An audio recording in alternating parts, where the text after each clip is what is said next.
Good morning students.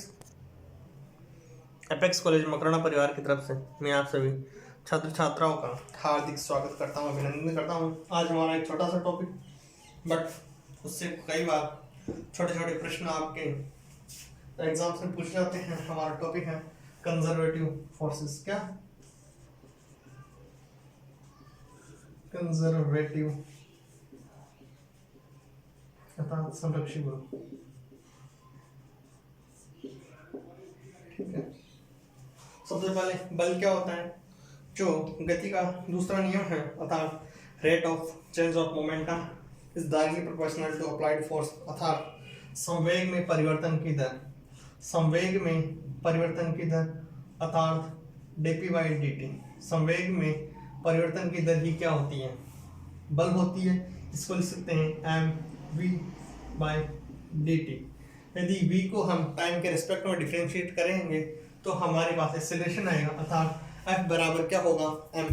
सबसे पहले definition है कि संरक्षी बल वह है जिसमें यदि संरक्षी बल का सबसे पहले डेफिनेशन है, हम कुछ डेफिनेशंस लिखेंगे।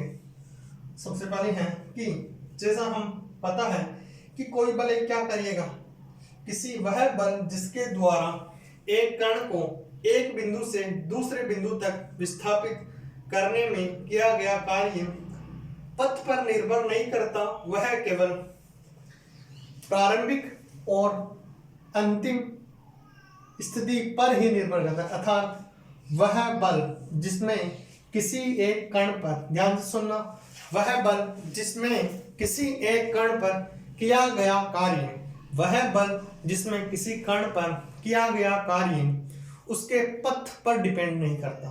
पथ पर डिपेंड नहीं करता मतलब this does not depend on path of particle.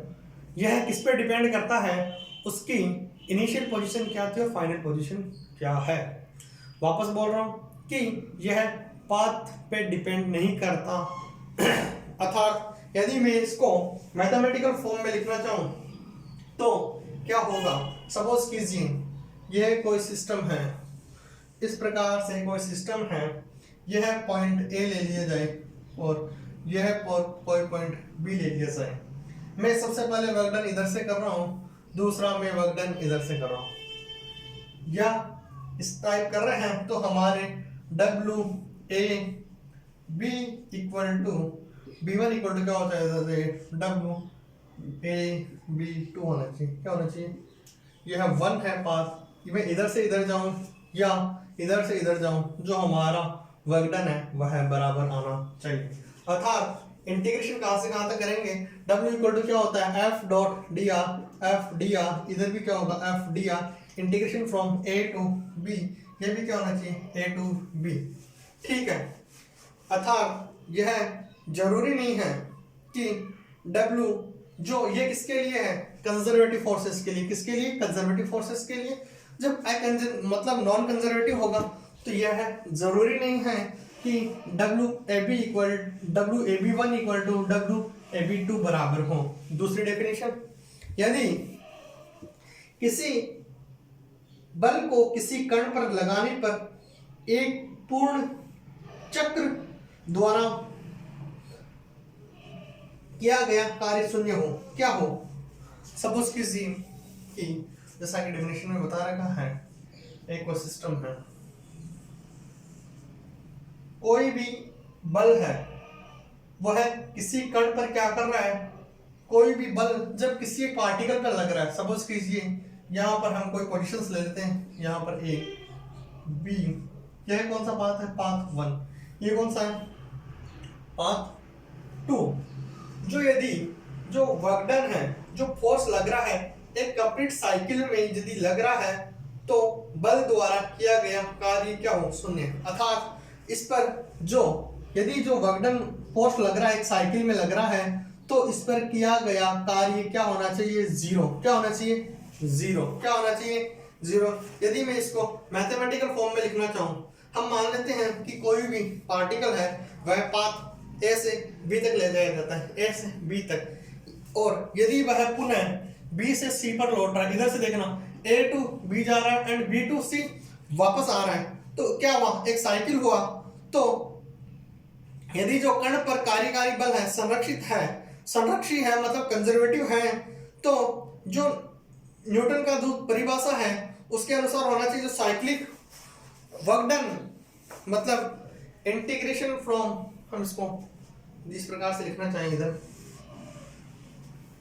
Integration of ये क्लोज क्या है, ये किसका साइन है, क्लोज्ड पाथ का, मतलब F dot D R equal to W A B from 1 plus W A B, यहाँ पर क्या आएगा 2 या सेकंड जो भी लिखते हो क्या आना चाहिए 0, ठीक है, आना चाहिए 0। ये दूसरी डेफिनेशन है, यदि वर्क डन या फोर्स किसी साइकिल में लग रहा है, इधर देखें, इधर से इधर, इधर से इधर, जो नेटवर्क डन आएगा क्या आएगा 0, क्या आना चाहिए 0। इसकी थर्ड डेफिनेशन है कि यदि किसी कण की बल के प्रभाव में एक चक्र पूरा करने पर गतिज ऊर्जा उतनी रहती है जितनी की प्रारंभ में, अर्थात हम कह सकते हैं सपोज किसी कोई पार्टिकल है, उसकी इनिशियल काइनेटिक एनर्जी क्या होती है, वही है जो कि फाइनल काइनेटिक एनर्जी है, अर्थात जो चक्र को साइकिल को कंप्लीट करता है और साइकिल को पहले करता है, तो यदि काइनेटिक एनर्जी में क्या हो जाए, चेंजेस हो जाए, तो वह क्या होगा नॉन कंजर्वेटिव, और चेंजेस नहीं हो तो W इक्वल टू क्या होता है, वर्क एनर्जी थ्योरम से W इक्वल टू क्या होना चाहिए डेल के, क्या होना चाहिए डेल के, लेकिन हमें पता है चेंज इन काइनेटिक एनर्जी क्या होना चाहिए 0, अर्थात वर्क डन क्या होना चाहिए 0, क्या होगा, तो ये क्या होगा कंजर्वेटिव फोर्स। 3 पढ़े, सबसे पहला कि पाथ पे डिपेंड नहीं करना चाहिए, पोजीशन पे डिपेंड करना चाहिए, दूसरा यदि साइक्लिक है तो नेट वर्क डन क्या होगा 0, तीसरा क्या है जो चेंज इन काइनेटिक एनर्जी है वो क्या आना चाहिए 0, ठीक है। हम कुछ कंजर्वेटिव फोर्सेस की प्रॉपर्टीज के बारे में डिस्कस करते हैं। यदि हमें पहला पता है कंजर्वेटिव फोर्सेस, तो सेंट्रल फोर्सेस हैं वह कैसे होते हैं कंजर्वेटिव फोर्सेस। सेंट्रल फोर्सेस का सबसे अच्छा उदाहरण आपने एफ इक्वल टू पढ़ा होगा के Q1 Q2 by R square, F equal to पढ़ा होगा G M1 M2 by D square R square. Gravitational force and electrostatic forces are central forces, यह दोनों ही कंजर्वेटिव फोर्सेस के सबसे अच्छे उदाहरण हैं, ठीक है। हम कह सकते हैं यह पाथ पे डिपेंड नहीं करते, ठीक है। हम अगला टॉपिक है स्थितिज ऊर्जा, क्या स्थितिज ऊर्जा अर्थात पोटेंशियल एनर्जी, क्या पोटेंशियल एनर्जी, हमारा टॉपिक है पोटेंशियल एनर्जी।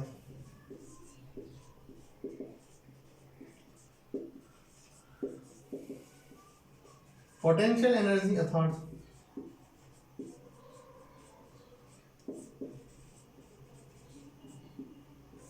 सपोज कीजिए जब एक पानी की टंकी है वह किसी एच हाइट पे है, किसी हाइट एच पे, या हम किसी बॉल को ऊपर एच हाइट पे फेंकते हैं, तो जो उसमें ऊर्जा होगी वह किसके कारण होगी, स्थिति के कारण उत्पन्न होने वाली ऊर्जा को क्या कहते हैं, हम पोटेंशियल एनर्जी कहते हैं। मतलब एनर्जी ड्यू टू कॉन्फ़िगरेशन और पोजीशन ऑफ एन ऑब्जेक्ट, उसी को क्या कहते हैं हम स्थितिज ऊर्जा कहते हैं।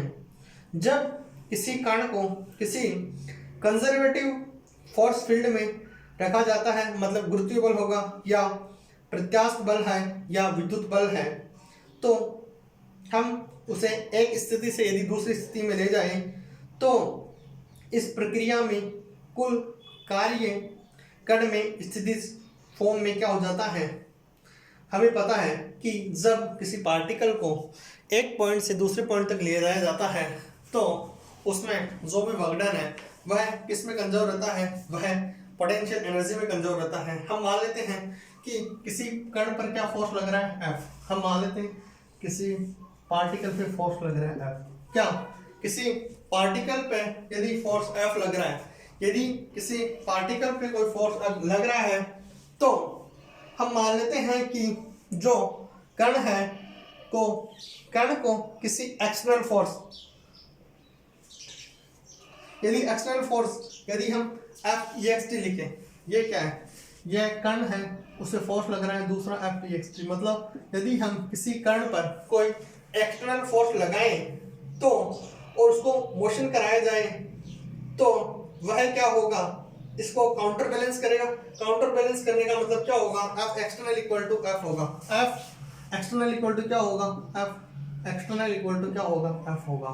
F एक्सटर्नल इक्वल टू क्या होगा, मतलब जिस फोर्स के द्वारा हमने उस पार्टिकल को डिस्टर्ब किया है वह उस पर लगने वाले फोर्स के क्या होगा, बराबर होगा। यदि हम कण को धीरे धीरे कंजर्वेटिव फोर्स के अपोज में एक स्थिति से दूसरी स्थिति में ले जाएं तो हमें पता है कि हम जो पार्टिकल है उसको एक पोजीशन से दूसरी पोजीशन, यहां से यहां तक ले जाएं और काइनेटिक एनर्जी में चेंज क्या कर दें, जीरो। क्या कर दें, काइनेटिक एनर्जी में चेंज। तो आप बताओ उसके चेंज इन काइनेटिक एनर्जी क्या होगी, जीरो। क्या होगी, जीरो। क्या होगी, चेंज इन काइनेटिक एनर्जी क्या होगी, जीरो। तो अब यदि उसकी स्थिति पहले यहाँ थी, या मान लीजिए कोई स्थिति ए थी, यहाँ पर कोई स्थिति बी है, तो हम उसको ले जाएंगे तो उसकी एनर्जी किस में कंजर्व रहेगी, उसकी एनर्जी केवल और केवल पोटेंशियल एनर्जी में ही कंजर्व रहेगी। किस में रहेगी, पोटेंशियल एनर्जी में कंजर्व रहेगी। तो हम लिख सकते हैं कि change in potential energy UB minus UA, हम लिख देते हैं UB minus UA equal to work done from A to B। Work done equal to क्या होता है, F डॉट dr क्या होगा, Fext डॉट dr। हमें पता है Fext किसके बराबर है, Fext बराबर है आपके, Fext बराबर है माइनस F1 के। यदि हम इसको लिखूं तो लिख सकता हूं A to P minus F dot dr लिख सकते हैं।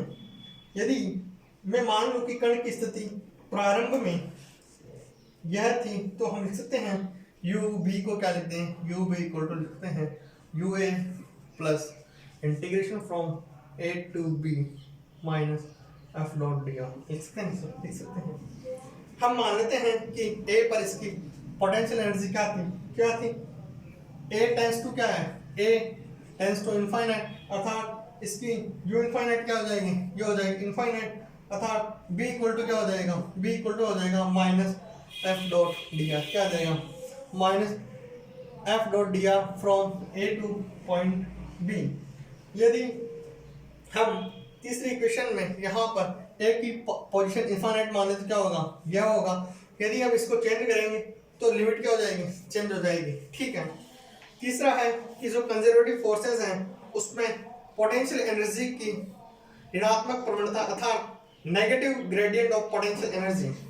आपको थोड़ा सा इतना सा याद रखना है, F इक्वल टू क्या होता है, minus gradient of potential energy.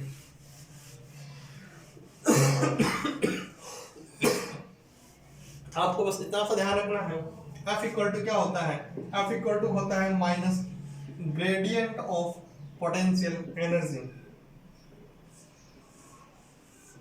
ठीक है।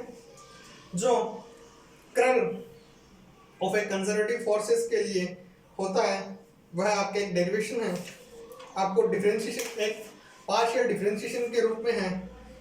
चौथा है आपका फॉर्म रेखीय linear restoring force is conservative. Restoring force is conservative मतलब F is directly proportional to R। F is directly proportional to R। F equal to क्या हो जाएगा, माइनस K ऑफ R। मतलब K क्या है, K क्या है, K is constant एंड यदि हम संरक्षी बल है, F क्या संरक्षी बल है तो उसका कर्ल क्या आएगा, जीरो आएगा। क्या आएगा, मतलब यदि संरक्षी बल है तो del nabla into F, nabla cross F equal to क्या आएगा, जीरो। क्या आएगा, जीरो। क्या आएगा, जीरो। जैसा कि आप लिख सकते हैं, यदि आप लिखना चाहें तो कुछ इस प्रकार से लिखते हैं F vector equal to nabla into F cross. ये कार्य फोर्स है, क्या कर्ल फोर्स, ठीक है, कर्ल। तो यदि आप इसकी एक मैट्रिक्स डिटरमिनेंट बनाना चाहेंगे तो क्या आएगी, I cap J cap and this will be K cap. इसमें क्या लिखेंगे, माइनस का साइन, पहले माइनस का साइन लिख दिया, ठीक है, del by del X, del by del X, del by del Y, del by del Z. इधर क्या आएगा के एक्स, के वाई एंड के जेड। ठीक है, चूंकि आर इक्वल टू क्या होता है, आर इक्वल टू होता है, आर इक्वल टू होता है एक्स आई के प्लस वाई जे के प्लस जेड के। ठीक है, इससे यदि हम सोल्व करते हैं जो पार्शियल डिफरेंशिएशन आते हैं वो आते हैं del X by del Y, del X by del Z. इस प्रकार से रेखीय बल क्या होते हैं। तीसरा है rectilinear motion under conservative forces. Rectilinear forces under conservative motion, rectilinear motion under rectilinear motion क्या होती है, जैसा कि हमने पढ़ा s equal to UT plus half T square, v square minus U square बराबर 2af, v equal to U plus at. ये किसकी इक्वेशंस है, यह है रेक्टिलिनियर मोशन की। यदि हम इसको पढ़ना चाहें, हमें पता है कि half M V square plus U is a function of X equal to क्या होता है ई, क्या होता है v इक्वल टू क्या सकता हूँ del square X by D T square लिख सकते हैं। यदि dx बाई डी टी कह सकते हैं, dx बाई डी टी को लिख सकते हैं 2e minus q is function of x by क्या आ जाएगा m की पावर 1/2। अगला है आपके स्थितिज ऊर्जा को वक्रों तथा कणों की discussion of potential energy curve and motion of A particle. जैसा कि आपने कोई भी चीज का इक्विलिब्रियम पढ़ा है, हम स्टेट ऑफ इक्विलिब्रियम पढ़ना चाहते हैं, हमें पता है f ऑफ x, यदि कोई फोर्स f का x का फंक्शन है तो f इक्वल टू क्या होगा du बाई, यदि कोई fx इक्वल टू क्या होगा, आपको पता है f इक्वल टू क्या होगा, f is function of x equal to minus u is function of x by dx। यह क्या है, पोटेंशियल एनर्जी को हम यदि वाक्य रूप में लिखना चाहें तो कुछ इस प्रकार आता है, क्योंकि जो भी पोटेंशियल एनर्जी है वक्र की किसी बिंदु पर किस पर डिपेंड करती है, वक्र की किसी ढलान पर, इसको कहते हैं ढलान। ये क्या है ढलान, ढलान पर क्या करती है, निर्भर करती है। जैसा कि हमने पढ़ा कि stable equilibrium, non stable equilibrium अर्थात साम्यावस्था में इक्विलिब्रियम, साम्यावस्था स्टेबल मतलब जो निश्चित हो। जैसा कि हमें पता है संतुलन की अवस्थाएं होती है, सबसे पहले स्टेबल इक्विलिब्रियम। स्टेबल इक्विलिब्रियम में क्या होता है, हमें पता है कि जो पॉइंट्स हैं अर्थात जो del U X by del X है, ये क्या आना चाहिए जीरो, क्या आना चाहिए जीरो। ये क्या है स्टेबल इक्विलिब्रियम। दूसरा क्या है नॉन स्टेबल, दूसरा अनस्टेबल इक्विलिब्रियम में क्या होगा, जैसा कि हमें कोई ग्राफ ड्रॉ कर लेते हैं, उसमें देखेंगे तीनों stable, unstable and neutral.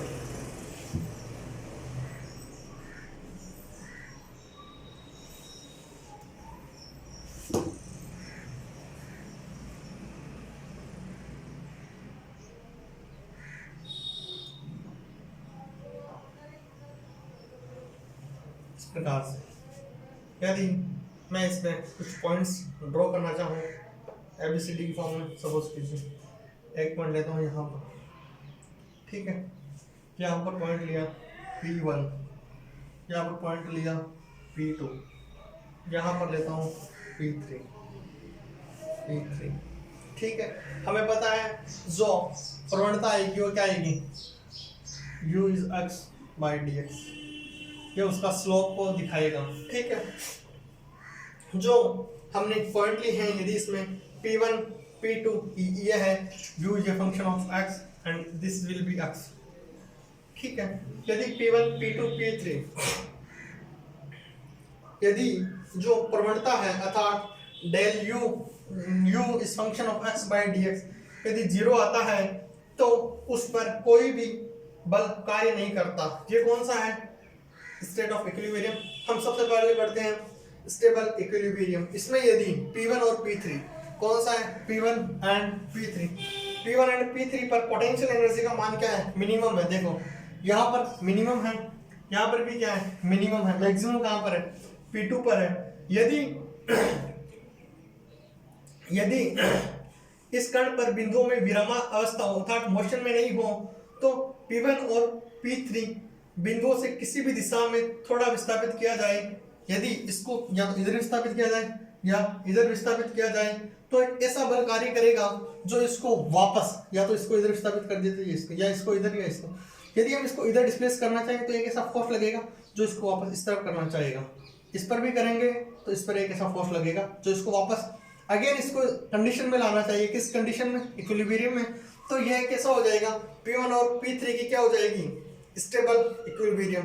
Third, यदि जो P2 है उस पर पोटेंशियल एनर्जी का मान क्या है? यहाँ से देखो, ये हाइट क्या है? सबसे ज्यादा है। यदि हाइट सबसे ज्यादा है तो इस पॉइंट की क्या है? पोटेंशियल एनर्जी सबसे ज्यादा। पोटेंशियल एनर्जी ज्यादा है, यदि इसको हम, यदि ये विरामावस्था में है तो विरामावस्था में ही रहेगा, लेकिन इसको जैसे ही हमने थोड़ा सा डिस्टर्ब किया, ये क्या हो जाएगा? टोटली डिस्टर्ब हो जाएगा। यदि टोटली डिस्टर्ब हो जाएगा, यदि सपोज कीजिए इसको या तो इधर किया या इधर किया, तो ये बहुत ज्यादा डिस्टर्ब हो जाएगा। ये कौन सा? अनस्टेबल। कौन सा? अनस्टेबल। तीसरा है न्यूट्रल। न्यूट्रल में ऐसा है कि जहां पर स्थितिज ऊर्जा का मान क्या हो? कांस्टेंट हो। स्थितिज ऊर्जा का मान कांस्टेंट मतलब del u is function of x by dx। यदि हम इसका डिफरेंशिएशन क्या आना चाहिए? 0। ठीक है, मतलब यह क्या होना चाहिए? कांस्टेंट होना चाहिए। चौथा है, यदि किसी हम बाउंड रीजन के लिए, क्या बाउंड रीजन के लिए जैसा कि हम इंटरमॉलिक्यूलर फोर्सेस के लिए ग्राफ ड्रॉ करते हैं, किसके लिए? इंटरमॉलिक्यूलर फोर्सेस के लिए। आपको इक्विलिब्रियम पता होना चाहिए, 3 प्रकार के होते हैं, स्टेबल, अनस्टेबल एंड न्यूट्रल। ठीक है, सपोज कीजिए जैसे कोई इलास्टिक फोर्सेस है, इलास्टिक बल स्थितिज ऊर्जा वक्र। यदि हम इलास्टिक वह ग्राफ क्या आता है? कुछ इस प्रकार से आता है, इस प्रकार से आता है। इधर क्या है? -x, इधर क्या है? +x, इधर क्या है? u J function of r या x जो भी। यदि हम दूसरा इंटरमॉलिक्यूलर फोर्सेस के लिए लें तो कुछ इस प्रकार से आता है। यदि हम इंटरमॉलिक्यूलर फोर्सेस के लिए लें तो